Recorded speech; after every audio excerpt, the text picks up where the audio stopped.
everyone. Welcome to the Dynamic World session. Looks like we could have gotten a slightly bigger room, so thanks for accommodating. I think there's one seat in the corner over there, or feel free to come up to the front of the back and get a little comfy. It looks like it still isn't presenting on the screen. If I could have Jermaine. Sorry, we thought we were good. Give us one more second. Excellent. All right. So over a year ago, we launched with WRI, Elise up front here, and Fred Stoll and Craig Hansen at WRI, a number of others. We released a novel data product called Dynamic World. And our motivation for the product was that ecosystems are dynamic. And our data sets, our data products, we need monitoring that is as dynamic as they are. So Dynamic World is the biggest non-observational data set that humans have ever produced thanks to AI. Right now, it's 13.2 petabytes. It's up from, about 9 petabytes a year ago. And we added 3.4 petabytes since launch. It's 12.7 million assets, up from 10.2 million assets on Sentinel-2 scene, over Sentinel-2 scenes, over the entire catalog. And it continues to be in our top 10 of the most popular data sets used in Earth Engine in the data catalog. So Dynamic World offers these land cover data closer to the actual cadence of the image acquisitions and probabilistic labels that provide greater flexibility for users than a single categorical label. And advancements in AI have allowed us to run this model over every single S2 scene that is not too cloudy, creating this parallel collection of land cover data. So for this past year, we've been learning more and more about the near real-time outputs, and we've also led a number of trainings and workshops from AGU to one a few weeks ago that you're going to hear about momentarily. But most of all, we'll continue to be excited about the ability of scientists, you all, to take Dynamic World and further refine it and customize it. And so for an example of that, I'm going to hand it over to Ujaval Gandhi of Spatial Thoughts, and Elise Mazur of WRI. And just a quick note on the logistics of today. We're going to hear first from Ujaval Gandhi and Elise, and then we'll hear from 3 other speakers and examples of how they've been using Dynamic World for impact. We'll have 10 minutes of Q&A at the end, so please hold your questions till the very end. And then I'll give a pointer to Valerie's session on Cloud Score at the very end. Okay, so Ujaval and Elise, over to you.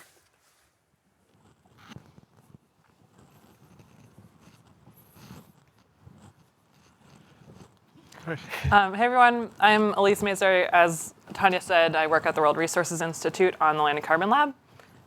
I'm Ujaval Gandhi. I run a training academy called Spatial Thoughts. So like 2 or 3 weeks ago now, Ujaval and I went to Nairobi and we held a Dynamic World Mapathon.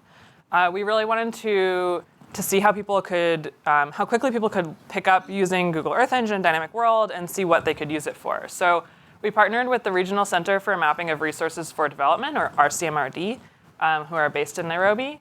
And we invited a bunch of folks from their organization, from local and national government agencies, from NGOs, from professors and students from universities. And we all came together to explore Dynamic World together. This was structured as a hybrid workshop come hackathon. We really wanted people to apply Dynamic World to solve their problems, but we had a mixed audience. Some people knew Earth Engine, some people didn't know coding at all or know Earth Engine. None of them knew about Dynamic World. So we structured this as a 5-day event where for the first 4 days in the morning, we were teaching them Earth Engine, coding, and using Dynamic World. And then in the afternoons, they would work on group projects. And they would keep building and applying the skills they learned to the project. And on the 5th day, they would present their work. The structure worked surprisingly well. We taught them about change detection, supervised classification, time series processing, and building apps. And all the groups were able to pick up and apply those skills. And we saw some really interesting applications of Dynamic World to the problems. We had a lot of great ideas. The team self-formed. We had brainstorming sessions, and people kind of thought about what they would do with Dynamic World, with their expertise and interest that they had. And we had kind of 7 projects that came along, and we had groups that worked on it. There was a lot of interest in crop monitoring, crop type monitoring. There was interest in urban sprawl. There was interest in forest loss. And on the 5th day, we had the team present their work. All of them built apps. They solved the problems. They showed their work. And we had a panel. We kind of judged them on all their work. And I want to present the work of the top 2 teams. We had 2 teams that kind of shone out and did really great work. So we'll talk about these 2 projects.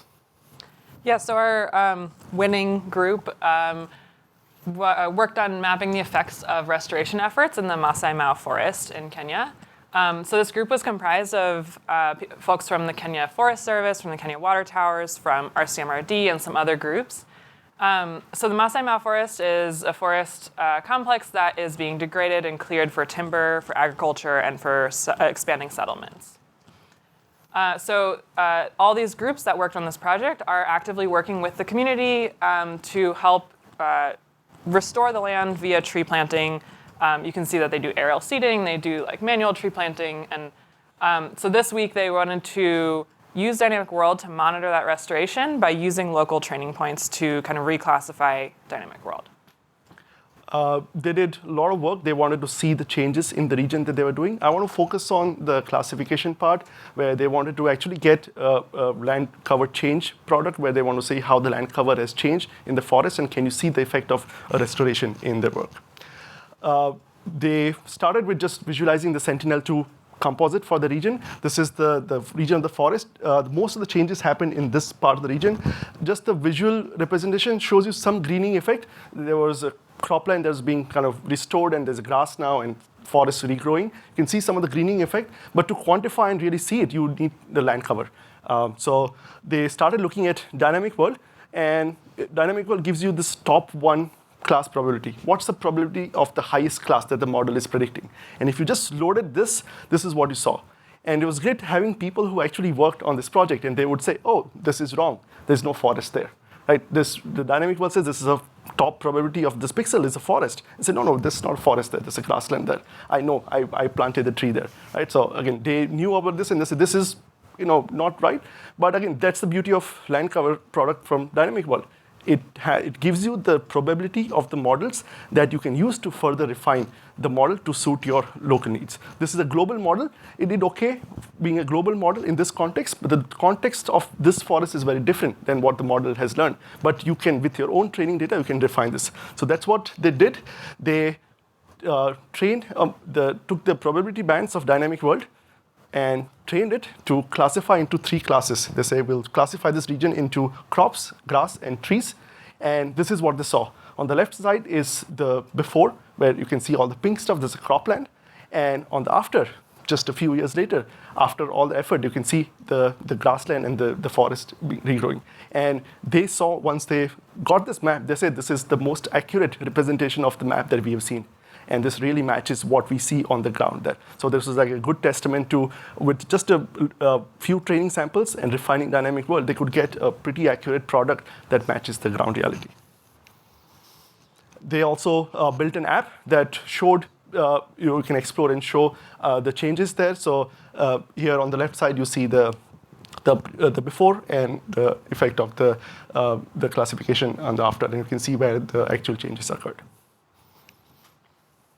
So the runner-up project was working on mapping the surface water extent of this Lake Nakuru. This is a lake that has been expanding beyond its boundaries, and it's been submerging park infrastructure, it's been submerging forests and biodiversity, and it's threatening the surrounding towns. So the monitoring objective for this week was to classify the water in this lake over time, so from 2015 through 2022, to see the change in area. And this was also in top of mind for many people. Like there were 2 separate groups. They were like, we want to monitor this lake, and this is part of the biodiversity and also the tourist attraction. So they really wanted to understand what's happening here. Here, when the team started looking at the project, they took the Dynamic World probability bands, tried to reclassify and detect water. What they found was what many users who start using Dynamic World, they find out that Dynamic World is a more generalized product. It has got a spatial context, so it misses the fine-grained features. So there were a lot of small water bodies, small areas that it missed. It was never able to classify it. So they said, what do we do? Well, the right mental model to think about Dynamic World is not a land cover product, but think about your surface reflectance bands of Sentinel-2. You now have 9 additional bands that you can use along with your Sentinel-2 surface reflectance bands to give you additional information. So you take your Sentinel-2 scene, stack the probability bands from Dynamic World, and now have this rich set of information that your model can learn from. So by combining the Sentinel-2 scenes with the Dynamic World probability bands, they were able to classify it, and you get best of both worlds. It was able to recover the fine-grained details, but the advantage of Dynamic World is much more accurate. It's an output of a model, so it has less noise. So, and then they could do this for every year, and you could see the changes in the surface water extent. They could determine there's 8 square kilometers of increased surface water that has happened over this period of time. Again, the team was very ambitious. They said, can we do this for entire Kenya? We want to monitor this and give people in the hands of people. They built this prototype app where you can select the lake. They did it for one more lake of interest, and you can select the 2 years and compare, and you can see the chart of the surface water changes there. And again, this is the Lake Nakuru. You can see on the left the before, and you can see the increased extent on the right, how the lake has been expanding. And again, this showed that people were able to build this app and kind of get it into the hands of people that would really need to monitor that. Our kind of key takeaway from kind of seeing this work and seeing all the projects was that Dynamic World gives you this way to get to an accurate local land cover product much quicker with less training data than you would need to do it. Right? So it gets you to that point much quicker, and you could build a locally relevant land cover product much faster. Again, you can get best of both worlds. You don't have to use Dynamic World by itself. You can combine it with the Sentinel-2 bands to get the land cover probabilities along with the reflectance bands. And Earth Engine apps are great. I think this we saw in kind of real time how powerful the apps platform is for the Earth Engine. People were able to learn. People who never coded before, they could build apps that you saw, and it really helps them communicate your results and share the results with people. So I hope by seeing this inspires you to give Dynamic World another chance, and you can try this out and let us know how you apply Dynamic World to your product. I'm just going to switch gears really quickly. I'm not sure where we're at on time, but okay. So we've also been exploring what validation means for Dynamic World. So Dynamic World is a near real-time land cover product with land cover probabilities, not just a single class, right? So we've been testing a few different approaches on how do we validate this, what does that mean? But before I dive into any of those, the most important is that however you take Dynamic World and alter it with local data, or however you're applying it, that's the map that really needs to be validated, and that's what's important. In the original paper, you can see that we validated with a chunk of the tiles that were visually inspected. They were polygons. They were compared to Dynamic World predictions from the same date as those labeled tiles. And depending on how we selected data, or how we selected the tiles, and whether there was agreement between experts and non-experts, the accuracy ranged from about 73 to 88%. We've also been working with a lab at Wageningen University in the Netherlands to validate the map globally on an annual basis. Now, as we've said, Dynamic World is not an annual map, so we've had to take annual temporal composites of the data. But Wageningen has created this global stratification that's independent of any land cover, so they can use it to validate all land covers and land cover maps, so we can compare across. This work is ongoing, which is why I'm not presenting results here, because we're testing out different ways to temporally aggregate the data. We're also working on regional monthly validation, so we're trying to get towards that near real-time component of it, where we've started with 3 different areas where we go in and take monthly composites of Dynamic World, and we take high-resolution imagery from that month and validate points.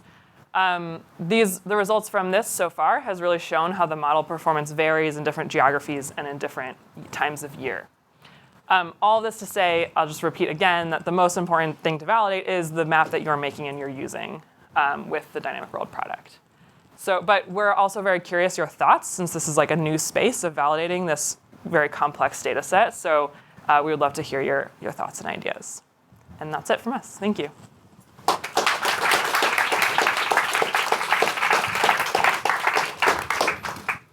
Great, thank you. So next up, we have Erin Trochim from University of Fairbanks, Alaska. If you can, speaking of transmission lines, so if you can transmit yourself out of the thicket. This is your forward and that's your back. Awesome, thank you. Well, thank you so much for having me this morning. When we were sitting around in Fairbanks this summer talking about one of my projects, which is this one, I work with some finance people and some engineers, and we have this project, figuring out where transmission lines could go, especially in the north, which is a big deal for us. So transmission lines, when we talk about decarbonization, are really key component to especially decarbonizing in the north. Right now, we have a very distributed electrical system, and we have relatively few electrical grids in comparison to the rest of the country, and I'm going to show some examples of that. And one thing that you should know is that, especially when you start building transmission, it is really expensive, and a lot of planning goes into it. And right now, especially in northern regions, we have an abundance of renewable resources. And so there's a really good question of, where do we locate our generation? How close is it to our population and our industry? And can we plan more effectively right now? And then I think like an ongoing issue is, are we going to transport at long distances out of the north as well? And in some areas of the world, we have been doing that. So it's a pretty big question that's been asked in a lot of the world, but we're starting to catch up. And so on the right, you can see a picture of one of our major transmission lines running from my house in Fairbanks down to the southern coast of Alaska. And this has just been upgraded over the last couple of years. And so now we're actually starting to talk about reversing the flow of power. So normally we had energy coming from the south coast of Alaska up north. And now we're talking about actually shipping wind energy south and reversing the flow of energy. And so there's some pretty interesting talks. And so when I started getting into this as a land use land cover person, where it was a little bit more my happy place, there's a whole bunch of components that we have to think about siting. And so one of them is the generation. That one, when we think about that, we're thinking about a lot of marine energy resources, solar and wind. Then you have to have a substation to get it onto a line. And so there's a cost factor there. Then you have transmission lines, which are essentially high voltage electricity, 69 kV and up, that take power from the generation and take it to demand centers. And so they're really set up to minimize line loss. And so when we started this project, our goal was to test this idea that, would it really be $1 million a mile for a transmission line? And the answer is, it's not, actually. It's quite a bit more than that. So these are pretty key things to know. And then you need another substation, and then you have distribution lines. And so there's this whole ecosystem, as I like to call it, in thinking about the grid and thinking about how this interacts with land use land cover. And there are obviously changes, and when we know and we can think about the fires in California, these are not abstract concepts at all, because a lot of the electrical grids are also, they're vulnerable to things like fire, but they can also start things like fire as well. And that also, they think that happened in Hawaii this past summer. So it's a pretty interesting question. We know we probably need more of it. Where do you put it? And how do you design the systems to be both resilient and cost effective? So I've been mapping these grids all around the world, but I'm just going to show you the North American version for today. And this is a map to show you how our grids are very isolated. So our regional transmission grids are in yellow, and then the big one that's not actually as interconnected in reality, but I make it look like that, is sitting down in red. So you can see that we have a number of grids, and you can see my home up in Fairbanks there. And they sit isolated, and they have for a long time. And so there is now a real question about, do we start to interconnect this and follow the law of spatial aggregation, which says that bigger systems are more stable. And so our little grids sitting up there are in theory stable, but maybe not as stable as the rest of the world. And so you see this pattern globally, actually, that a lot of these regional grids, which are also present in Australia and Africa, have been getting sucked up into the larger grids. And so the question is, what do we do? And so I put distribution grids on top of this just to have a little bit of appreciation for some of the data. So when you're doing this sort of work, there is not a lot of data. The data is not very good, and we're pulling a lot of it from a combination of OpenStreetMap, the utilities themselves, government sources.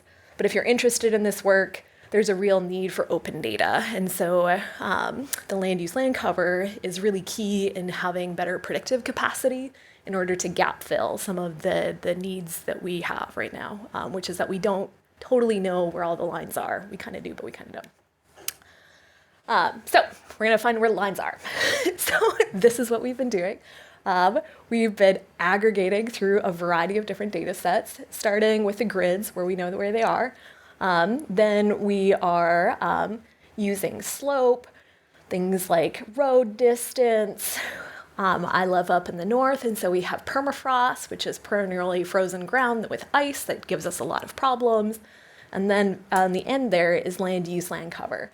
So what we're doing is we're building friction layers from all of these in order to then be able to calculate cumulative cost and eventually actual routing of where the lines are going to go. And so, I'm showing you a little test case, but we'll be applying this method to the whole Pan-Arctic actually, because it does scale, and it actually would scale globally if one were so interested in that as well.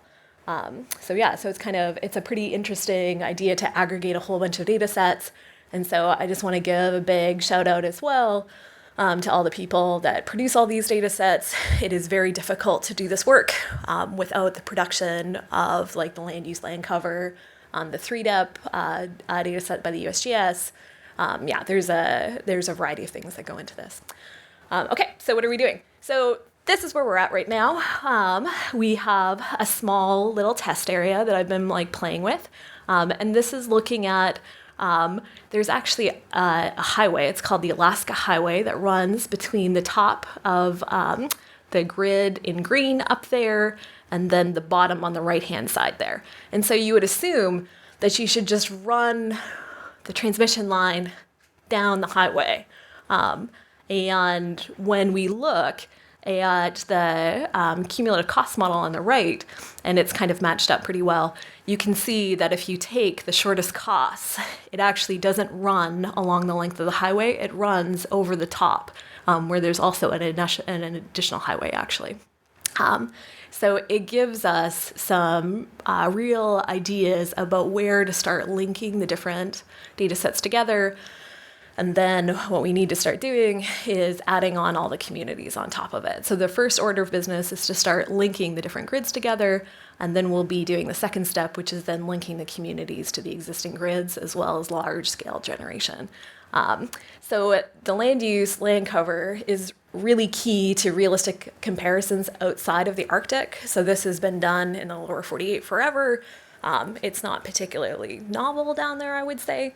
But for us in the Arctic, we haven't had good land use, land cover data. And so it's allowed us to take a lot of the financial calculations and be able to replicate them in the north and then add on a few more of our key components, like the roads, which is really key for servicing the infrastructure and getting it built in the first place, and a variety of other things. And so if you want to talk to me more, I'd be happy to talk about this because I'm at the fun part, which is that I've been doing all the fun Earth Engine things, and now I have to rip the data out of Earth Engine, do the final cost path modeling, put the data back into Earth Engine, aggregate all the land use, land cover, the friction surface back out, and then we have another model for actually doing the cost calculations. And so there's still some like iterating to go.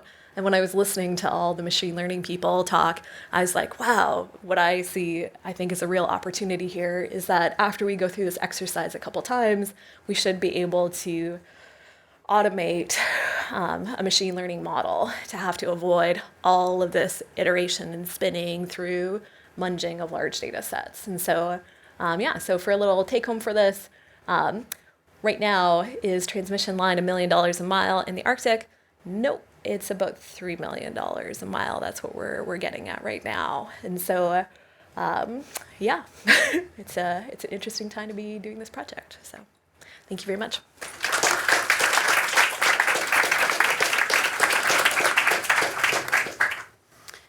Thanks, Erin. So next up, I want to welcome William Ouellette. I hope I'm saying your name right. Almost. It's a tough one. Cheers. My name is William Ouellette. It's like a W, basically, as if it was WW. I work at Epoch, which is a very early stage startup. We incorporated in April this year. And we're basically focusing on helping supply chains, land-based supply chains, decarbonize through mostly the provision of analytics. We have a demo station, so please, to learn more, we'd love you guys to come and drop by and have a little demo for you. And I have another session about Earth Engine or Google architectures also starting tomorrow evening, late afternoon. So would love you guys to join as well. So it's going to be a tale of dynamic world, but also segmentation sort of intermingled and combined. And I hope you guys will find it entertaining. So supply chains are nothing new. They've been around for a long time. They've been untraceable forever, for as long as we can remember. There were no satellites back at the time. If Da Vinci had come up with a satellite project, it would probably look like this one. That's what we can do now with these large language models.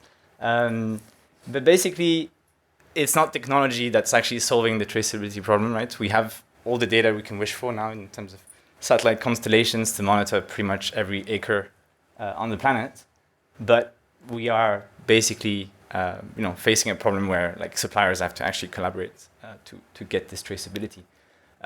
Luckily, we're basically benefiting from where we have regulations are sort of blowing in our sails as data providers, that we can work in a sort of legislative or regulatory framework that allows us to provide this data in a meaningful way, to be able to say, look, we can plot your supply chain locations.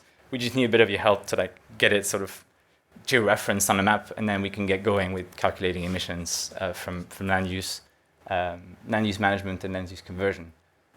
So we're going to talk specifically about soy today, just because it's kind of a bit of a landmark commodity in this space. Also, coincidentally, quite an easy one to monitor.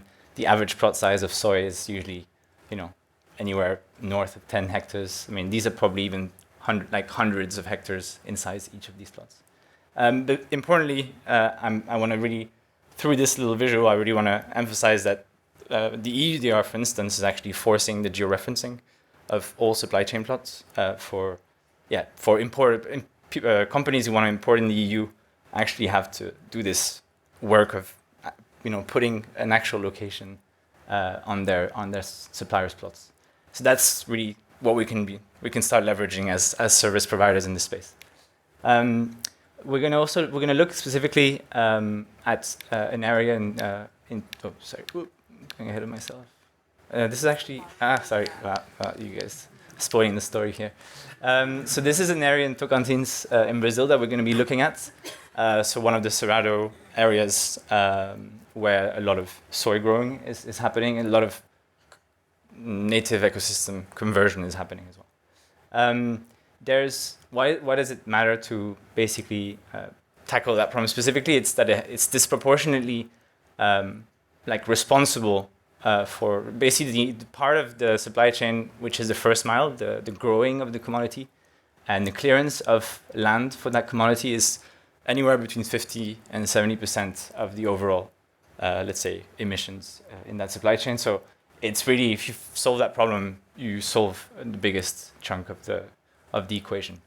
And there's, of course, the regulatory push, which is helping, but it's not the full solution. And what we're trying to do as a company is help out some of these companies, whether they're commodity traders like the ones listed here, or consumer packaged goods companies, sort of get to compliance fastest and also get to working on reduction pathways. So, like I said, Tocantins, Cerrado, you see the land use change and the crop production is disproportionately, large in the footprint of these supply chains. So the little test, the data experiment I'm going to show you today is basically sort of 2 stages with a lot of Google Cloud services intermingled. That's why this session on the architecture that I have tomorrow gives sort of the back end of the flip side of this talk today. But basically, we're going to use dynamic world temporal stack to the probabilities and use basically that change information to segment, to do some temporal segmentation and get a more change-centric segmentation of the landscape. It'll be very clear when I show you how it looks like. So we start with an area in western Tocantins, which has a mixture of soy, both irrigated and rain-fed. This is what it looked like in the year of massively open online Earth observation. That's around the year, at least in my sort of perception, where we started having this massive availability of constellation of data that is open, or at least that you can start playing with. So that was August 2016. Incidentally, also Sentinel-2 dynamic world sort of time series starts around there. And we see how much the landscape has changed in that time span.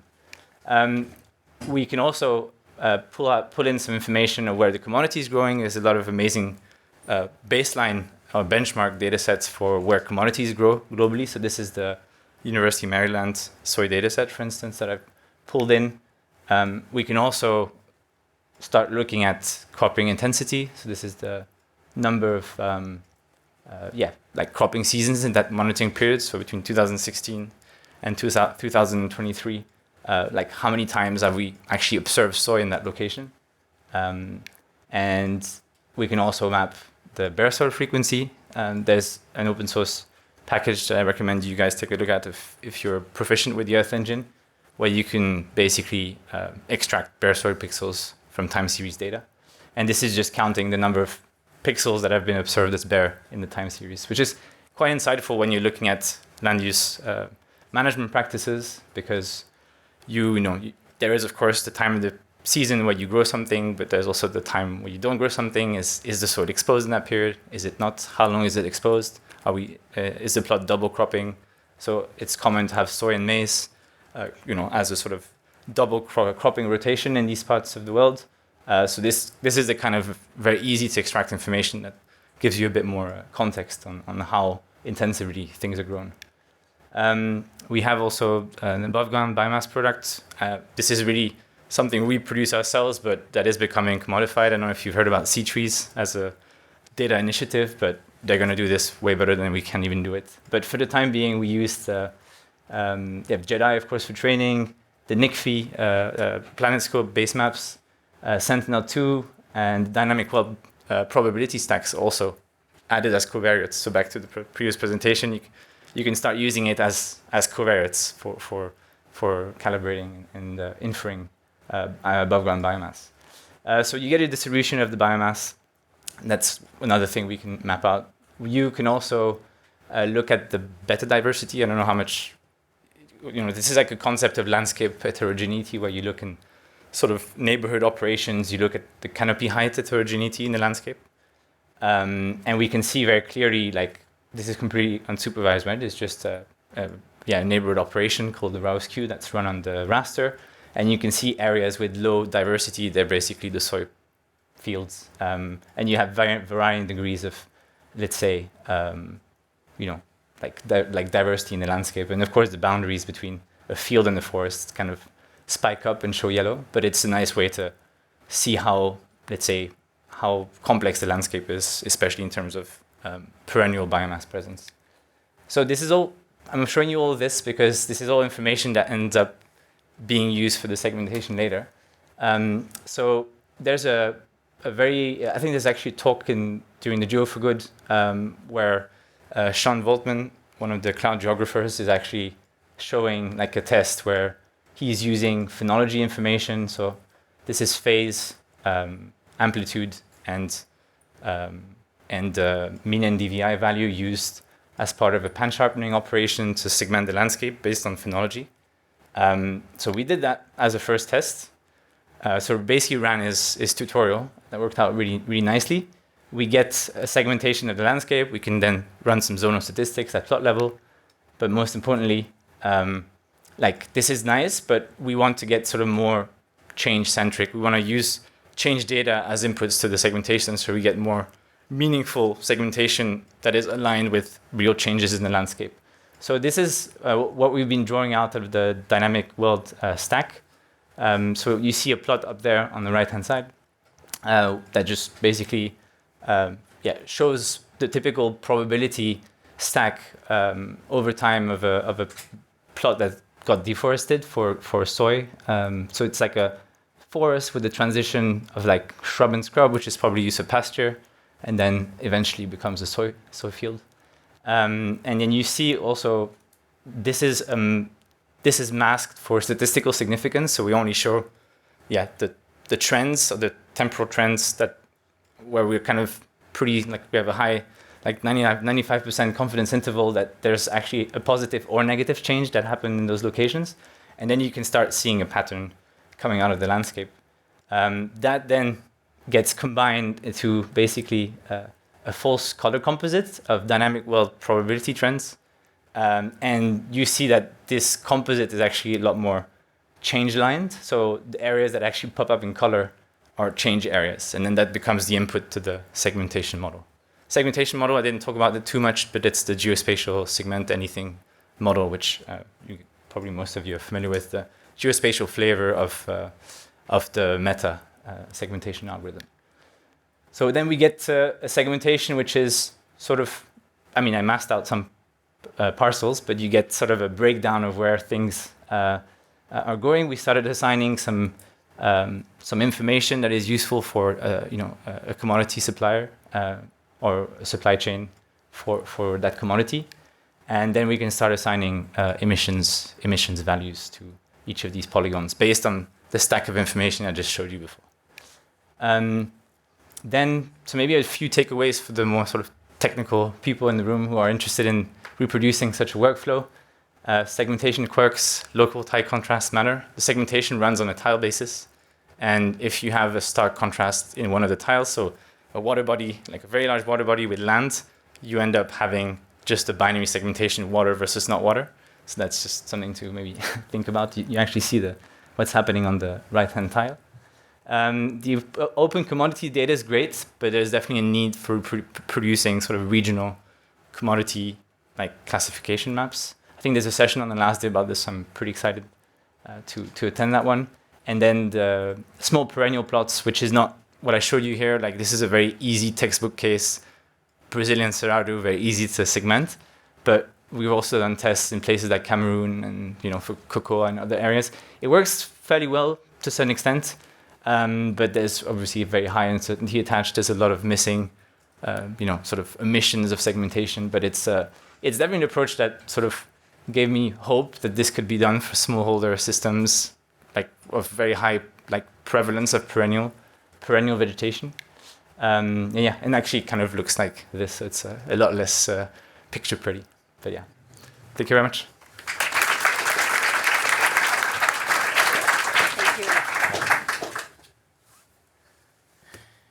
Thanks, William. And now I want to welcome up Eric Lindquist from FAO.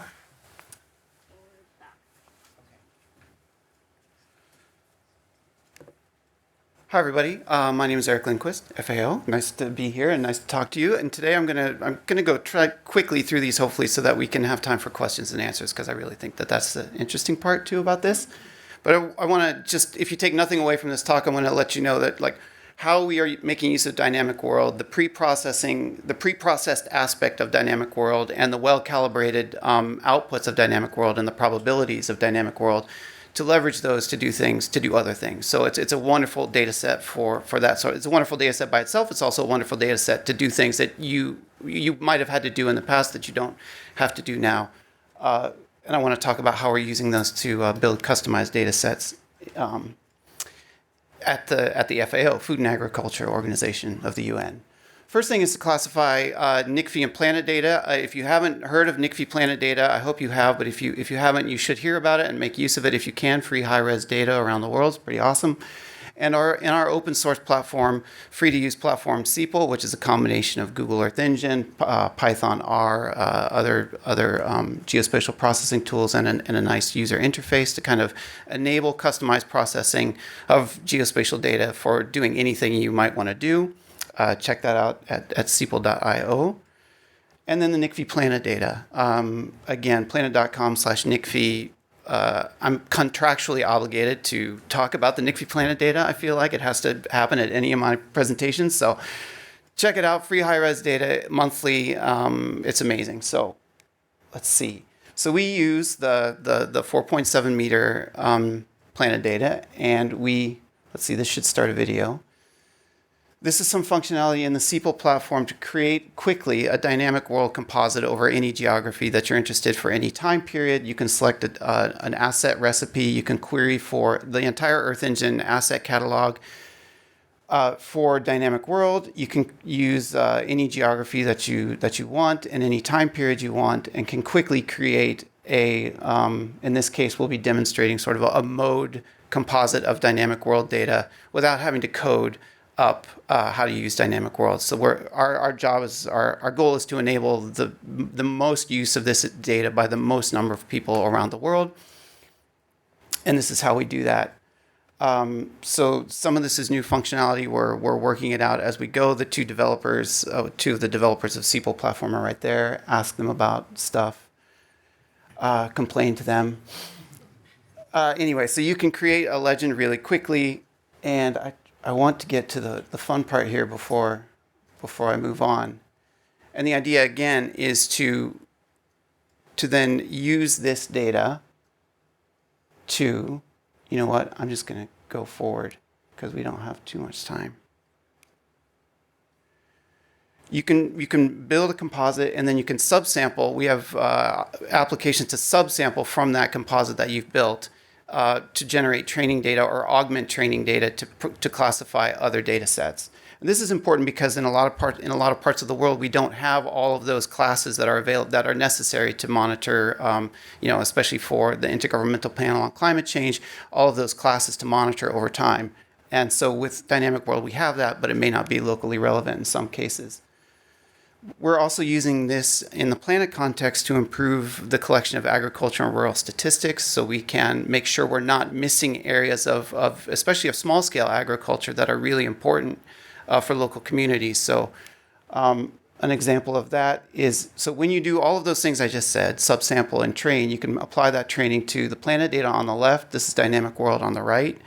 There's some things to talk about here, namely like maybe what local people consider local definitions of land cover are also important, and maybe there's a way to get at that through this process. But also the variability and the heterogeneity of the landscape can be perhaps better captured with higher resolution planet data. It's just food for thought, basically. Some things we're trying with Dynamic World, and maybe you are too. I'm just going to go through these quick. Like I said, it's really important to be able to monitor these multiple land cover types, not just forest, non-forest, or some binary land cover classification, but to get at how all of this mosaic of land cover is changing over time. So we're using that with the Intergovernmental Panel on Climate Change to hopefully produce at any 2 points in time that you want the changes in all of these land covers, which have carbon stock implications as well, and then submit that or have that as a tool available for countries submitting their climate change reports to countries, to the panel. It's a work in progress, but it's in theory what we want to use. We want to use this dynamic world approach either through probabilities or the class labels. I don't know if you know that. So every time sometimes you just throw stuff at the wall, see if it sticks, so to speak. And every time I do that, I think of this guy with the blender, the Ouellette blend guy. If you haven't seen Ouellette blend, it's a guy with a blender and he throws everything in it just to see if it blends. And I sort of feel like sometimes we do that with CCD or all these other algorithms in CCDC in this case. So what about applying CCDC to the probabilities of dynamic world? I just talked to William about that, and William said that Noel said that was not a great idea, or why would you do that, which is always my worst fear of any time I mention anything about you could do this with Earth Engine. My worst fear is that Noel Gorlick is going to go, Eric, no. Anyway, we did it, or we're doing it, and like, because why not? So in 15 lines of code or such, you get like essentially near real-time information on changes. So this is wildfire information in Canada this year, and that's just applying CCDC straight up to dynamic world probabilities, and you see already changes, massive fires from July 9th, August 18th. This was run, I did this yesterday, I think. So changes that are pretty recent and super easy to detect. So it does a really nice job, and we're checking in other places to see how well it does too there.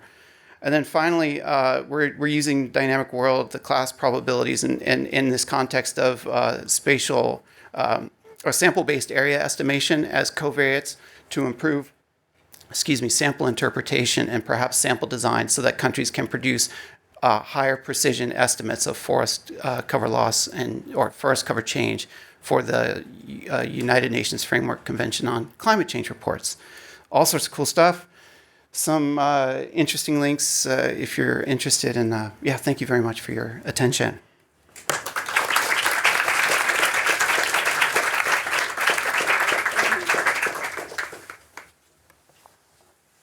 Great. Thanks so much to all of our speakers, to Ujaval, Elise, William, I'm not going to try your last name again, Eric, and Erin, Trochim. There you are. The one thing I wanted to plug, again, you've already heard a lot about it, but Valerie, maybe you can raise your hand up in the back. If you have questions about Cloud Score Plus, she's your person. And you may be wondering what's next, and Wanda as well, and William, yes, the whole team, and Ollie. You may be, and Sean, oh God, you may be wondering what's next for Dynamic World and thinking, oh, okay, Cloud Score, right? And we were very conservative in our cloud and shadow masking approach. It's not always right. You can see some of these errors of omission in Dynamic World. We needed more signal, so we've invested in this Cloud Score Plus, which is now an image collection. And we're looking forward to, it's at some point running it over Dynamic World as well. And this is Valerie's, I hope I'm not stealing your thunder for the session. This is Valerie's really neat Cloud Score Explorer, Cloud Score Plus Explorer. You can, and I'm going to plug your session. There's the session on Wednesday. You'll hear a lot more about it and understand how to apply it in your work much better. So the last thing I wanted to point to, I included a few slides. Before we go to Q&A, is I wanted to plug a couple sessions, 3 sessions, and there's probably more as well, at AGU if you want to learn more and explore about Dynamic World and, continue to hear how other people are applying it for their work. And I also wanted to say, since we're a little short on Q&A, please, find any of the speakers here.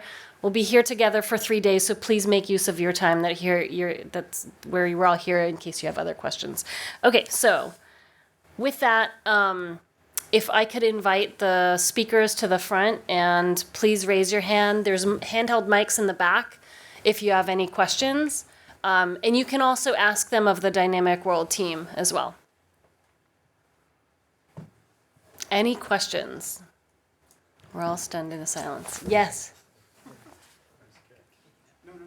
Thank you, Sean. So this would actually be sort of, thank you. This would be, I think, Eric, for you, but for anybody. So I'm sitting here listening to this, and the first thing I do is I go to Dynamic World, and I look at an area that I'm very interested in, which is in Madagascar, and I discover that the classification fails pretty spectacularly in terms of recognizing bare earth and areas of erosion and gullying, which are the things I'm interested in. So now I'm really interested in this idea of training the data sets and learning how to do that. So my question is, and it's a terribly naive one, but as somebody who just started learning yesterday about how to work in Google Earth Engine, how would I start the process of trying to integrate this kind of training into ongoing research to better understand land use changes in Madagascar using this, but knowing that the data is flawed and I'd need to change it.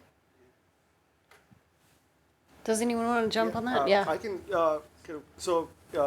Once you in Earth Engine, the process is fairly straightforward.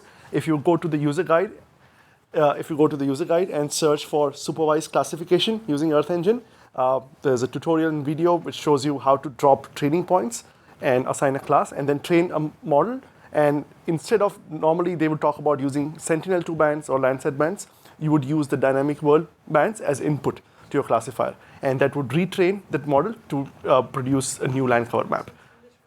Yeah, and probably if you know what you're doing, takes like less than 30 minutes to produce that map. Oh, I was going to say, I actually wrote a blog post on this. I was looking at something very similar to you, landslides in Haines, Alaska, that went off in the winter of, I believe, 2021. And what I found is that, the bare earth wasn't capturing these like very catastrophic landslides, but the disappearance of trees was, which was really interesting. And so I'm happy to forward that to you, and you can take a look. Yeah, and then you can also compare weather data, which is what I was doing, actually. Yeah.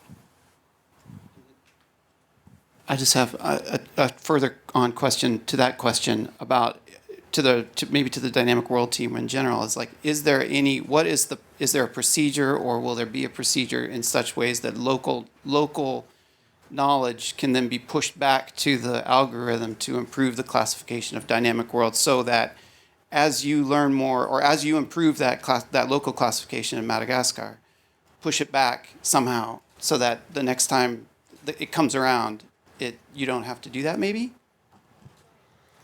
Yeah, Ollie or Val, do you want to speak to that? No? It's a really good idea. We would have to figure out how to do the data sharing, and you would be willing to share your knowledge back, but that is Okay. Cool. It'd be awesome. Yeah. So I have a question. Firstly, thank you for the very fabulous presentations. Tons to learn and share. So William, question for you. In your wonderful presentation, you showed commodity traders being your ultimate consumers. I'm just curious to learn from you your perspective of how they use your final outcome or your final product after you've run all of the algorithms. How do they use it? Yeah, so it's a good question. So I guess emphasis on early stage. We're still figuring out a go-to-market strategy, but essentially, this would be a process to speed up your pathway to compliance as one of these companies. Usually the ones that have the sort of pressure to act on regulations are the customer-facing companies. So we're trying to work with them first and foremost, and basically say that we have an EUDR sort of ready service. You can use this data. We help you speed up the georeferencing of your supply chain, so that we can then prove that it's deforestation free, but also further along, which is sort of more complex affairs to calculate plot level emissions. And I was didn't have too much time to talk about that, but we work with a combination of emissions factors and biomass, temporal biomass changes to get to some ballpark figure of the emissions. And we basically serve that data in a compliance ready form, but also that they can use this to target better, first give them sourcing optionality. If they want to source elsewhere, they get sort of a lay of the land of where the plots are more emissive or less emissive, and also give them the opportunity to sort of monitor and work on a reduction strategy. So sorry, roundabout answer, but it's early. Thank you. Yeah, welcome. I think we've got time for one more question. Any takers, or people are hungry and want a break for lunch? All right, great. Thank you so much to our speakers. Really appreciate hearing from you.